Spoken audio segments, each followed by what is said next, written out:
Donc j'ai eu des demandes sur faire des tests, le rotor étant horizontal, enfin le volant d'inertie étant horizontal. Donc voilà.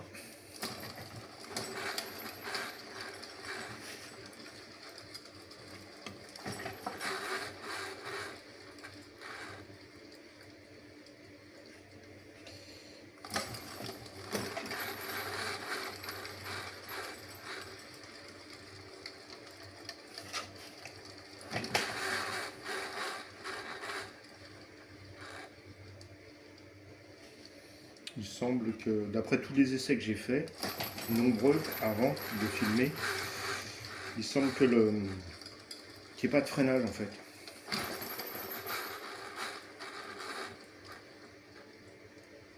Le gyroscope, enfin c'est le gyroscope, c'est pas un gyroscope vu qu'il a un bas lourd, on est d'accord.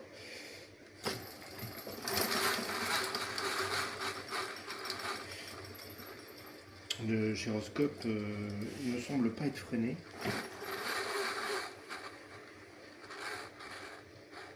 Bon, sauf là, il y a effectivement un freinage.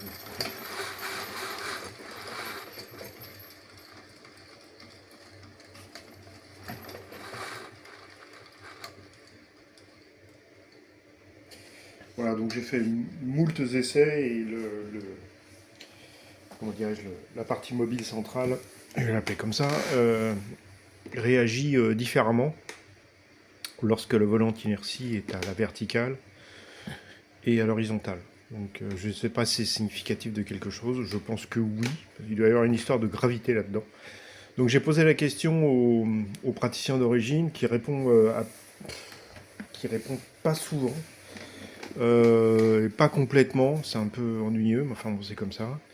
Donc la première question que je vais poser, c'est que est-ce que c'est important que le volant d'inertie soit perpendiculaire au sol? Et il m'a dit oui, il m'a dit que dans l'autre sens, ça ne fonctionnait pas. Donc voilà, donc c'est pour ça que j'ai commencé à faire mes essais avec l'axe du volant d'inertie parallèle au sol. Donc ce qui met le volant d'inertie perpendiculaire au sol, on est d'accord. Le deuxième point, c'est le balourd. Il précise dans sa vidéo, dans deux de ses vidéos, que le balourd est l'élément déterminant pour la production du mouvement. Et que, en fait, alors lui, il n'a pas un balourd en fait. Ce qu'il a, c'est qu'il a son axe qui est tordu. Et donc c'est ce qui crée un balourd en fait. Alors peut-être que c'est une nuance qui est importante. Peut-être qu'il faudrait que j'essaye de faire ça, de tordre ma tige filetée et de voir si ça donne un résultat différent. C'est une hypothèse. Voilà. Sinon, je vais faire des tests aussi avec l'effet Diabelnikov. Je ne sais pas si vous connaissez, c'est le test qui a été... c'est pas un test en fait, c'est quelque chose qui a été découvert dans l'espace. C'est qu'en fait, un boulon papillon a été desserré et il se trouve que le boulon papillon s'est mis à se retourner, il s'est mis à tourner. Étant donné que c'était dans l'espace, il n'y avait pas de gravité. Et il s'est mis à continuer sur sa lancée, mais au fur et à mesure qu'il tournait sur lui-même, en fait, il se retournait de manière régulière, de manière chaotique. Donc il y a tout un tas de tests qui ont été faits là-dessus. J'en parle moi-même dans une de mes vidéos précédentes. Et je me demandais si c'était pas un facteur déterminant, parce qu'effectivement, le Jebelnikov crée un retournement, donc ce qui serait peut-être une voie de travail. Donc je vais travailler là-dessus.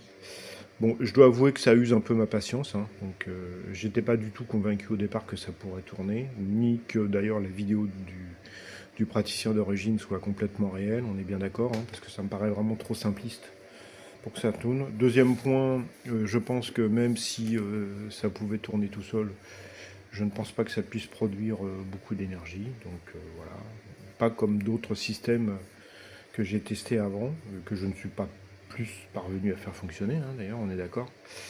Mais voilà. Alors il y en a d'autres qui sont très désagréables avec moi, qui me disent qu'il faut que je retourne à l'école, qu'il faut que je fasse des choses comme ça. J'ai fait de la physique toute ma vie, hein. Moi j'ai fait de la R&D en électronique et en mécanique. Donc je connais les principes de physique, les gars, c'est pas le problème. Simplement, je pense qu'on n'a pas tout découvert sur ces principes-là.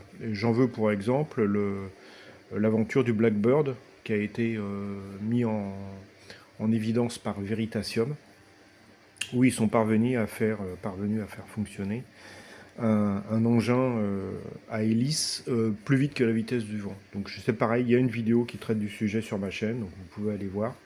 Vous pouvez taper Veritasium Blackbird, et il y a une vidéo récente d'ailleurs, parce qu'il y a un physicien qui a dit non, non, vous êtes planté dans les mesures, c'est pas possible que votre système fonctionne, ça viole les lois de la physique.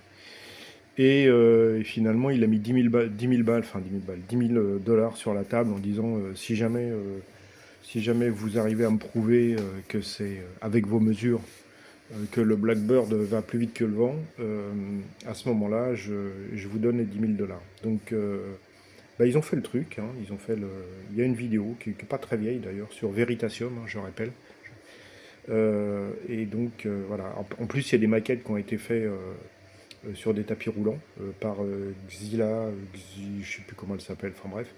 Et donc, elle a reproduit le système dans un milieu fermé, sans vent, et elle est parvenue au même résultat. Et ça a donné lieu d'ailleurs à plein d'autres vidéos qui font des maquettes et qui montrent que bah, une maquette finalement avec une hélice sur un tapis roulant finit par accélérer par rapport au tapis roulant. Donc il y a bien une création d'énergie qui se fait.